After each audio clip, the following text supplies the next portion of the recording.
अब हम आपको सेल्फ प्रोनिंग की विधि बताते हैं। इसके लिए हमें 3 जगह पिलो रखने हैं। हमें सेल्फ प्रोनिंग में करना क्या है, हम पेट के बल लेटेंगे, लेकिन ऐसे नहीं कि सीधे हम पेट के बल लेट जाएं, क्योंकि ऐसा किया तो हमारा पेट दबेगा और पेट का मूवमेंट इफेक्ट हो जाएगा। वो क्यों इंपॉर्टेंट है कि पेट ना दबे? जब हम सांस लेते हैं तो चेस्ट और पेट के बीच में डायाफ्राम होती हैं, और जो डायाफ्राम्स का मूवमेंट होता है उसका बहुत भारी कंट्रीब्यूशन होता है हमारी ब्रीदिंग में। तो अगर पेट दबा तो वो डायाफ्राम का मूवमेंट इफेक्ट हो जाएगा और उससे उल्टा इफेक्ट आ जाएगा। तो ऐसा हमें कदापि नहीं होने देना है। इसी के लिए हम 3 जगह पिलोज रखते हैं। एक ये बिल्कुल पैर की तरफ, देखिए ये है पिलो जो बिल्कुल पैर की तरफ है। ये उतना इंपॉर्टेंट नहीं है। सबसे इंपॉर्टेंट पिलो हैं 2 या 3 या 4 आपको लेने पड़ेंगे depending on the size of your pillow, जो कि हमारी पेल्विस, जो ये है हिप बोन हम जिसे कहते हैं, इस हिप बोन के नीचे आएंगे। ध्यान रखना है कि पेट के नीचे पिलो नहीं आना है। पेट का जो लोअर मोस्ट पोर्शन है जिसको हम हिप बोन कहते हैं, ये पिलो पे आएगी। और तीसरा पिलो होगा हमारे हेड एंड की तरफ, जो हमारी अपर चेस्ट को सपोर्ट करेगा। अब मैं इसको करके दिखाता हूं। मैं झुका, पेशेंट तो लेटा होगा तो वो लेटी पोजीशन में भी कर सकते हैं, मैं आपको खड़े होकर दिखा रहा हूं। अब मैंने ये 3 पिलो लिए हैं। अब ये इंपॉर्टेंट है कि मेरा पेट ना दबे, ये जो पेल्विस वाला पोर्शन है ये इसके ऊपर आए। तो मैंने अपना ये जो पेल्विस का पोर्शन है इसको इन पिलोज के ऊपर लिया, लेट करके थोड़ा सा मैंने उसको एडजस्ट किया। अब मेरा पेल्विस का पोर्शन, हिप बोन वाला पोर्शन पिलोज के ऊपर है, पेट बिल्कुल फ्री है।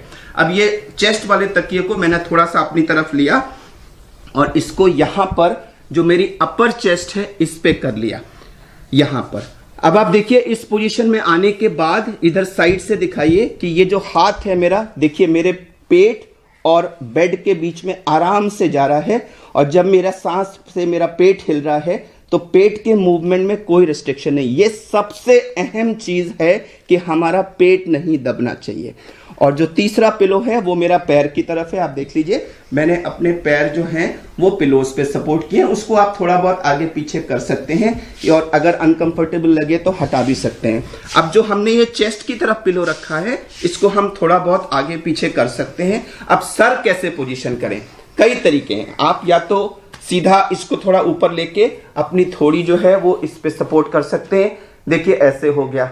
या दूसरा ऑप्शन है कि आप थोड़ा सा इसको नीचे करें और हमने दोनों अपने हाथ ऐसे ले लिए और हमने हाथ पे इसको सपोर्ट कर लिया। और ऑक्सीजन अगर लगी है तो मास्क लगा है तो मास्क भी लगा हुआ हो सकता है, और अगर नेजल कैनुला है तो वो भी लगा हुआ हो सकता है। या मैंने अपने सर को ऐसे कर लिया, या मैंने अपने सर को ऐसे कर लिया, या फिर इसको हटा के मैंने इसको इसके ऊपर कर लिया।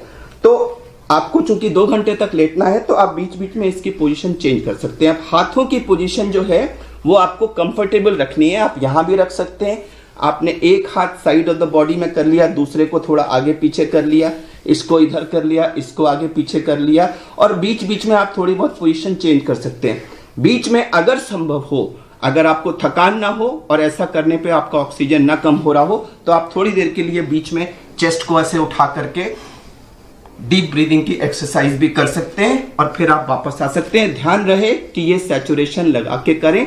अगर आपको ब्रेथलेसनेस हो रही है, टायर्डनेस हो रही है, या सैचुरेशन ऐसा करने पे ड्रॉप होता है तो ऐसा ना करें। तो ये हुई प्रोनिंग की पोजीशन, जिसमें चेस्ट के नीचे पिलो है, मेरी पेल्विस के नीचे, हिप बोन के नीचे पिलो है, और पैर के नीचे पिलो है, और मेरे पेट और बेड के बीच में जगह है।